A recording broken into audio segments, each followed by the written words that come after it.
మొహమాటానికి పోతే తిప్పలు ఎలా ఉంటాయో ఒక ఎగ్జాంపుల్ చెప్తా. యాక్చువల్‌గా ఒక అంకుల్‌ని మీట్ అవ్వాల్సుండే. ఏదో వర్క్ పైన. ఒక ఆఫీస్ అడ్రెస్‌కి. సో, మొహమాటానికి పోయి నేను ఆయన అడ్రెస్ నోటితో చెప్పేసాననమాట. ఏదో తెలివిగా మ్యాప్‌లో గూగుల్ మ్యాప్ ఏసేసుకొని ఎళ్ళిపోదాం అనేసి మొహమాటానికి పోయి వాట్సాప్ లొకేషన్ అడగలేదు.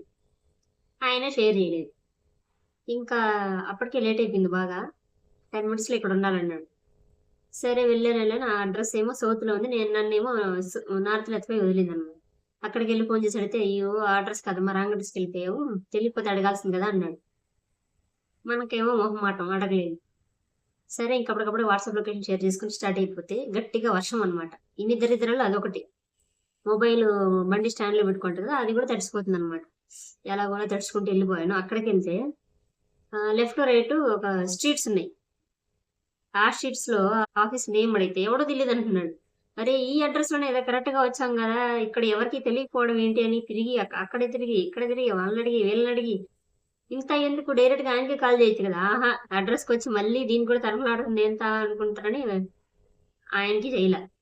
మళ్ళీ ఆయన కాల్ చేసి నాకు తెలియకపోతే నన్ను అడగొచ్చు కదమ్మా! అంత కష్టపడే బదులు అన్నాడు. థీమ్ ఏంటంటే మొహమాటానికి పోతే కష్టాలు తెచ్చుకుంటారు. సో, ఏదైనా అడగాలి, చెప్పాలి అనుకుంటే మొహమాటం లేకుండా చెప్పేయండి. ఇలాంటి కష్టాలుండవు.